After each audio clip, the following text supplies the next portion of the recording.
पुरोहित ने अनजाने में खोजा कि एक बार जब उसके हाथ सूर्य की रोशनी से संपर्क में आते हैं तो ऐसे प्रतीत होता है जैसे वे बड़ी आग से जल रहे हों और धुआं निकलने लगा था। इसलिए उसने क्रॉस से अपनी हथेली चीर दी, चुपके से खून को अंगूर के रस में मिला दिया, फिर उस अंगूर के रस को पवित्र प्याले में डाल दिया और फिर हर दिन अपने अनुयायियों को पिलाने लगा। समय के साथ जो पहले से ही वृद्धा थी वे वापस युवा बन गई और एक युवा सुंदर महिला बन गई। 10 वर्षों से व्हीलचेयर पर बैठी लड़की और चलने की क्षमता भी अद्भुत रूप से बहाल हो गई। लेकिन पादरी ने कभी नहीं सोचा होगा कि पहले से ही गर्भवती महिला उपदेशक सारा, जो नियमित प्रसव पूर्व जांच के लिए आई थी, उसने पाया कि उसके पेट में बच्चा अचानक गायब हो गया। डॉक्टरों ने सोचा कि सारा का शायद गर्भपात हो गया है, लेकिन सारा के पेट में बच्चा 6 महीने का था। अगर यह गर्भपात होता तो सारा को पता कैसे नहीं चलता। इससे डॉक्टर भी परेशान हो गए। इसलिए सारा तुरंत पूरी तरह से सुसज्जित बड़े अस्पताल गई। एक बार पूरी तरह से प्रीनेटल चेकअप के बाद न केवल गर्भपात का कारण पता नहीं चला, बल्कि डॉक्टरों को तो यह भी विश्वास नहीं हुआ कि वह सच में गर्भवती थी या नहीं।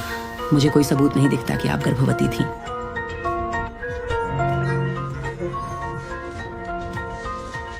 क्या ये सब सिर्फ उसका भ्रम था? इसके बाद सारा गहरे आत्मसंदेह में डूब गई। वहीं दूसरी ओर शराब छोड़ने की कोशिश कर रहा दाढ़ी वाला आदमी सुपरमार्केट में दाखिल होता है और फ्रिज में रखी शराब को लंबे समय तक घूरने के बाद आखिरकार अपनी इच्छाओं पर काबू पाकर सुपरमार्केट से बाहर चला जाता है और फिर पादरी के घर की ओर मार्गदर्शन के लिए बढ़ता है। परिणाम स्वरूप जो उसने कभी सपने में भी नहीं सोचा था वह यह कि कुछ समय पहले चूहा खाकर मरते मरते बचे पादरी अब खून की प्यास से पागल हो गए हैं। उसके शरीर से इंसानी खून की गंध आने लगी और उसने उसे कसकर पकड़ लिया, छोड़ने का नाम नहीं ले रहा था। तभी दाढ़ी वाले को कुछ गड़बड़ महसूस हुई और छूटने की कोशिश करते समय उसका सिर टेबल के कोने से टकरा गया और जब दाढ़ी वाले के खून को देखा तो पादरी खून के आकर्षण का विरोध नहीं कर पाया और सीधे जमीन पर गिरकर पागलों की तरह चाटने लगा।